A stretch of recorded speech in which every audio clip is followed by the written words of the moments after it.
great historic day of Indian Constitution's adoption day. आप सबको संविधान दिवस adoption day की बहुत सारी शुभकामनाएं, best wishes। माइक ले लो सर, माइक नहीं, आवाज में जान आ जाएगी, आवाज में जान आ जाएगी। थोड़ा क्लियर समझना। नेताओं की आवाज धीरे धीरे अपने आप आ जाएगी। कोई बात नहीं, दो मिनट बाद उनका फॉर्म आएगा। पहले शुरुआत में ऐसे और नेताओं को तो बिना माइक बोलना नहीं चाहिए सर। मतलब कि आप नेता हैं। ओके, मैं कुछ ऐसी स्पेशल बातें बताना चाहता हूँ, संविधान के बारे में डिस्कस करना चाहता हूँ। आप सब जानते हो जिनको हमें आज काम करने की जरूरत है, क्योंकि हम कितनी बातें कर लें, बाबा साहब ने ये कहा, हमारा पास्ट ये था, आज हम ऐसे हैं। हाँ ठीक है, वो हमारे को जगाने के लिए बहुत जरूरी है, लेकिन आज क्या करना है हमें उसको देखना चाहिए। और अगर आज हम सही मायने में बात करें तो भारतीय संविधान में जो 5-6 आज हम मुख्य जो इम्प्लीमेंटेशन में चेंजेस देख रहे हैं, जो कि हमारे लिए एक खतरा है, जो कि इस देश में एक ऐसे वर्ग को आगे बढ़ने के लिए चुनौती है जो कि नहीं होना चाहिए और संविधान के भी अनुरूप नहीं है। अब अगर हम बात करें तो भारतीय संविधान फेडरलिज्म की बात करता है। फेडरलिज्म एक बेसिक एसेंस है भारतीय संविधान का, जिसमें डिविजन्स ऑफ पावर की बात करता है, सेंट्रल स्टेट रिलेशन से डिविजन्स ऑफ पावर की बात करता है, यानी कि डिसेंट्रलाइजेशन ऑफ पावर की बात करता है। लेकिन आज हम देखते हैं कि यहाँ पर चीज़ें सेंट्रलाइज होती जा रही हैं। यहाँ पे वन मैन यूनिटरी सिस्टम जो है देश में बनता जा रहा है, जो कॉन्स्टिट्यूशन के बिल्कुल विपरीत है, क्योंकि वन मैन आर्मी या यूनिटरी सिस्टम जो है वो कहीं न कहीं जाकर टायरनी में जो है कन्वर्ट हो जाता है, वो तानाशाही में कन्वर्ट हो जाता है। एक व्यक्ति विशेष अगर इस देश में कोई आज अपने आप को, जैसा हम सब जानते हैं, नाम लेना उचित नहीं है, तो वो संविधान के खिलाफ है, क्योंकि संविधान में कोऑपरेटिव फेडरलिज्म है। कोऑपरेटिव फेडरलिज्म मीन्स कि इस देश के अंदर जो संस्थाएं हैं, जो पार्लियामेंट है, वो सभी के आपस में सलाह मशवरे से और सबकी कंकरेंस से ही जो है ना, उनकी काउंसिल ऑफ मिनिस्टर जो होता है, उनका हेडेड बाय प्राइम मिनिस्टर जो है, अटॉर्नी जनरल और प्रेसिडेंट के जो एग्जीक्यूटिव है, वो अपने आप में एक समूह है जो देश को पार्लियामेंट में जो है ना मुख्य तौर पे कार्यकारी काम करता है। लेकिन ऐसा नहीं हो रहा। आज एक आदमी के नाम पे एक व्यक्ति विशेष को हम जो है प्रोजेक्ट कर रहे हैं, ये व्यक्ति है जो देश में महान है, ये संविधान के विपरीत है, और धीरे धीरे करके ये टायरेनिकल यानी कि एक तानाशाह का रूप ले लेता है, जो कि हमारे लिए एक फेडरलिज्म पे जो डिवीजन ऑफ पावर्स का जो हमारा मेन एसेंस है भारतीय संविधान पे, उस पर खतरा है। एक पॉइंट मैंने आपको ये बताया। दूसरा पॉइंट ये है कि आज हमारे सामने चुनौती है कि जो एक्टिविस्ट हैं या जो राइटर्स हैं, जो किसी समय पर समाज को जगाने के लिए खुल के जिन्होंने अपनी बात को लिखा, कलम की ताकत जो थी, आज राइटर जो है वो खतरे में है। राइटर लिखता हुआ डर रहा है कि क्या मैं सच लिखूं या ना लिखूं, यानी कि डेमोक्रेटिक जो वैल्यू है, जो भारतीय संविधान का मूल एक जो है बेसिक स्ट्रक्चर जो है जो आता है, बहुत सारी ऐसी चीजें हैं जो बेसिक स्ट्रक्चर्स में आता है, जो केशवानंद भारती केस में लैंडमार्क जजमेंट में ये डिफाइन किया गया था कि भारतीय संविधान में कौन कौन से बेसिक स्ट्रक्चर्स हैं जो अमेंडमेंट नहीं हो सकते, जिनको बदला नहीं जा सकता। उसमें democratic system, rule of law, independence of judiciary, separation of power between the executive, judiciary and legislature, the concurrence between the fundamental rights and directive principle of state policy, secularism, sovereignty, socialism and the supremacy lies to the Constitution of India। ये कुछ ऐसे main चीजें हैं जो हम कभी बदल नहीं सकते, इसको हम बेसिक स्ट्रक्चर कहते हैं। तो जो डेमोक्रेटिक वैल्यूज हैं, जो आज हमारे लिए आगे बढ़ने का एक डेमोक्रेसी में मेन हथियार है, वो कहीं खतरे में नजर आ रहा है। कैसे?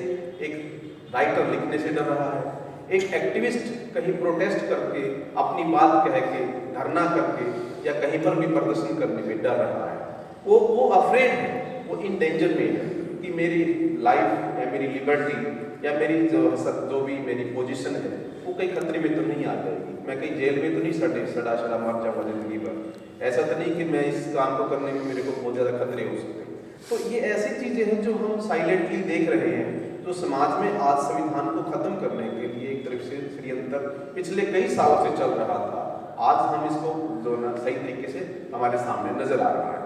दूसरा जो मेन इसमें जो प्रॉब्लम है, जो आपके आगे बढ़ने का और हमारे रिप्रेजेंटेटिव का जो मेन बेस है, जो आधार है, वो इलेक्शन है ना।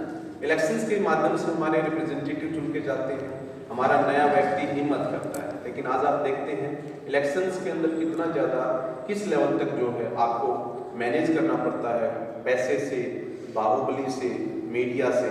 तो आपका व्यक्ति इतना ज़्यादा बड़ा, इतना भारी भरकम जो है एक्सपेंस कैसे अफोर्ड करेगा। तो एक किस्म से एक आम आदमी को, एक नई विचारधारा को, नए संगठन को इस देश में मुख्य धारा में जुड़ने के लिए बहुत बड़ा बैरियर खड़ा कर दिया है। करोड़ों रुपए के लिए इलेक्शंस, अगर मान लो हम कल को हमारा कोई साथी या हम कुछ सोचे भी, हम सोच ही नहीं सकते। अगर सोचेंगे तो हम किसी लाला के, किसी साहूकार के पास जाके हमें उसका सहारा लेना पड़ेगा, और उसका सहारा लेंगे तो हम लोग कहीं ना कहीं फिर उसके हम जो ना उसके हम कहीं ना कहीं हमें यूज करेगा, उसका इशारा भी कभी ना कभी हमें मिलेगा अपने काम कराने के अनुसार। तो बहुत सारी चीजें हैं जो आज समय के अनुसार इस देश में संविधान को ठीक करने के लिए हमें प्रयास करना चाहिए। मैं जानता हूँ कि हम सब साधारण व्यक्ति हैं, थोड़े से हम लोगों के अंदर जागरूकता है कि इस समाज को कैसे जगाएं, अपना फर्ज कैसे निभाएं, बस इतनी सी हमारी, शायद मैं जानता हूँ कि इतना सही हमारा ये रहता है कि क्योंकि हम ज़्यादा रिस्क लेकर हम लोग ज़्यादा कुछ बड़ा काम तो नहीं कर, लेकिन फिर भी हमें एक ये विश्वास और एक ये हमारे अंदर एक प्रेरणा होनी चाहिए कि जैसा भी जो भी हम कर रहे हैं, जितना भी करने में सामर्थ्य है, हम अपनी पूरी ताकत लगा रही हैं संविधान को इस देश में, उसके मूल्यों को, उसकी राइट्स को, उसके पूरे आइडियोलॉजी को देश में स्थापित करने के लिए। क्योंकि संविधान को स्थापित करना, इम्प्लीमेंट कराना, उसको प्रोटेक्ट कराना, यही अपने आप में एक बहुत बड़ा मिशन है। इसी में बाबा साहब की सारी जीवन की जो है पूरे के पूरे स्ट्रगल और उनका लाइफ का हमारे को जो लास्ट में देना चाहते थे वो इसी में है। क्योंकि आप कितना ही कुछ कहते रहो, किसी को कितनी गाली दे के कुछ भी उसकी आप जो ना कंडेम कर लो, उसकी बुराई कर लो, उससे तो कुछ होगा नहीं। अगर अल्टीमेटली हमारा विकास है, समाज का विकास है, वो तो संविधानिक वैल्यू से है, संविधान के अंदर निहित राइट से है। संविधान में जो आज के हमारे सामने जो उद्देश्य हैं, जो हमारी चुनौतियां हैं, उनके वो है हमारा बेसिकली तो, और वो सारे हमारे सामने बैरियर्स हैं। तो देखिए बहुत सारी चीजें हैं जो गहराई से जानने की जरूरत है, क्योंकि आज कहीं ना कहीं जो कॉन्स्टिट्यूशनल जो बॉडीज हैं, जिनका संवैधानिक राइट्स बनता है देश के अंदर संविधान को प्रोटेक्ट करना, इम्प्लीमेंट करना, इंटरप्रिटेशन करना, उसमें चाहे लेजिस्लेचर हो, चाहे एग्जीक्यूटिव हो, चाहे जुडिशरी हो, चाहे कॉन्स्टिट्यूशनल इंस्टीट्यूशंस हो, जैसे आपका national commission for schedule caste है, national commission for backward caste है, नेशनल ह्यूमन राइट्स कमीशन है, माइनॉरिटीज कमीशन है, विमेन कमीशन है। ये ऐसे कमीशन हैं जो इंडिपेंडेंट अंडर कॉन्स्टिट्यूशन काम करते हैं। लेकिन वो लोग भी अगर फ्री हैंड होकर काम नहीं कर पाए, प्रोटेक्शन या उनके लिए फंडामेंटल राइट्स की गारंटी नहीं दे सकते, या कहीं ना कहीं उनके भी ऊपर प्रेशर या कोई किस तरीके का दबाव है, तो आप सोचिए फिर एक आम व्यक्ति कहाँ कैसे देश के अंदर अपना कितना बड़ा बदलाव कर सकता है। बहुत बड़ी चुनौती हमारे सामने है, क्योंकि आज हम ऐसे दौर में हैं जहाँ पर हमारा अपना सिस्टम नहीं है, हमारी अपनी व्यवस्था नहीं है, हमारे अपने नेता, हमारा पार्टी या जो भी हमारे लीडर हैं वो इस पोजीशन में नहीं है कि देश में बराबर की टक्कर देने के लिए, तो कहीं ना कहीं सिस्टम को आज जो है काबू करने के लिए ऐसी पोजीशन में नहीं है। उसका मुख्य कारण यही है कि संविधान को बहुत ग्रॉस लेवल पे बड़ी तरीके से एक रणनीति के तहत जो है उसको खत्म कर दिया गया है। उसके अंदर ऐसा करके इस तरीके से माहौल बना दिया गया है कि आप चाहो संविधान की जय जयकार कर लो, लेकिन संविधान के मूल्यों को, उनके राइट्स को, उनके अनुसार पॉलिसीज को, जो वेलफेयर स्कीम है उनको ना बनाना, उनको इम्प्लीमेंटेशन ना करना, और संवैधानिक पोस्ट के अनुसार संवैधानिक पद पे रह के किसी व्यक्ति का अपनी ड्यूटी को निर्वाह ना कर पाना, संवैधानिक इंस्टीट्यूशंस प्रॉपरली अपने ड्यूटीज डिस्चार्ज ना कर पाना, और दुनिया भर के ऐसे जो चीजें हमारे सामने चुनौती हैं, जैसे इलेक्टोरल रिफॉर्म्स हैं, डेमोक्रेटिक वैल्यूज हैं, या फिर इंस्टीट्यूशनल जो कंस्ट्रेंट्स हैं, हमारे सामने इतनी चुनौतियां हैं, इतनी गहरी बातें हैं जो एक संवैधानिक आदमी पूरे जो सिस्टम को जानता है वो समझता है कि आज हम किस दौर से गुजर रहे हैं और क्या समय आ सकता है और कितनी बुरी चुनौती हमारे सामने है। लेकिन फिर भी क्या कर सकते हैं, सवाल तो यही आता है कि अगर इतना कुछ जानते भी हैं, सब कुछ हमारे को एक चीज़ का पता है, तो कर क्या सकते हैं? कर तो यही सकते हैं कि जैसे भी दौर है, जैसी परिस्थिति है, आज में जीना है, आज की बात करनी है। इस समाज में जहाँ पर भी जैसे भी आप लोग तन मन धन से, छोटा समूह है, बड़ा समूह है, लगे रहिए, संविधान के लिए दिन रात काम करिए। मैं तो ये कहना चाहता हूँ कि धर्म तो बहुत जरूरी है, धर्म मानव के विकास के लिए है, व्यक्तिगत विकास के लिए। धर्म में तो मेरा विकास हो गया, मैं धर्म से मैं बिल्कुल अगर खत्म हो गया हूँ, टूट गया हूँ या किसी कारण से मैं निराश हताश हो गया हूँ तो मेरा विकास हो जाएगा। धर्म से मैं दोबारा से उठ जाऊंगा, मैं दोबारा से महान बन जाऊंगा, मैं मजबूत बन जाऊंगा और मेरे जीवन में दोबारा से वो लाइफ आ सकती है। लेकिन अगर सामाजिक और धार्मिक और राजनीतिक और अगर देश के अंदर आपको सत्ता की और आर्थिक अगर आंदोलन करना है तो मैं आप लोगों से यही निवेदन करूंगा कि आपको बहुत ज़्यादा जो है ना कार्यक्रम संविधान पर लगाने चाहिए। घर घर संविधान और घर घर जो ना बाबा साहब अम्बेडकर का मिशन, उसको लेकर हम लोगों को मुहिम चलानी चाहिए।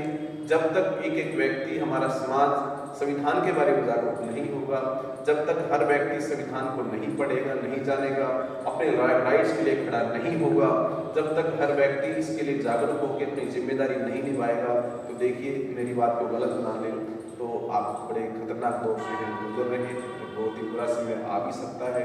मैं सिर्फ आपको डरा नहीं रहा, लेकिन सिर्फ आगाह कर रहा हूँ एक जानकार व्यक्ति होने के नाते। हाँ, लेकिन अगर आप लोग, हम सब लोग मिलकर एक मास आंदोलन करते हैं समाज में, बहुत बड़ा इसके अंदर प्रचार प्रसार करके समाज को जगाकर और ऐसे समय पर किसी मुद्दे को लेकर जहाँ पर लाखों लोग किसी मुद्दे को लेकर अगर आ जाते हैं रोड पर, प्रोटेस्ट करते हैं, तो दुनिया में रिसेंटली 15-20 साल पहले रिवॉल्यूशन भी हुआ है जिसका जैस्मिन रिवॉल्यूशन के नाम से जाना जाता है। ट्यूनीशिया, साइरिया और लीबिया में ऐसे ऐसे डिक्टेटर यहाँ से जो लोगों ने उसको जो गंदे नाले में डाल के, जो गद्दाफी जैसे लोग डिक्टेटर रहे हैं जो 42 साल तक डिक्टेटर रहे हैं, ऐसे लोगों को भी सोशल रिवॉल्यूशन ने, क्रांति ने खत्म किया है। तो यहाँ तो डेमोक्रेसी है, यहाँ तो बहुत कुछ हो सकता है, अभी होने की संभावना है, अभी बहुत कुछ चीज़ें बाकी हैं। जरूरत एक है खड़े होकर विश्वास पैदा करना है, अपने आप को पहले तो विश्वास देना है, फिर समाज का लीडर बनना है और जितना भी आपसे तन मन धन से जो भी आपकी क्षमता है, बौद्धिक, सामाजिक, आर्थिक, उस क्षमता के अनुसार समाज में आगे जाके अपना योगदान देना है। यही करते रहिए, आपका मिशन सफल हो जाएगा, आने वाले समय में कामयाब हो जाएंगे। जय भीम, नमो बुद्धाय। आप सबका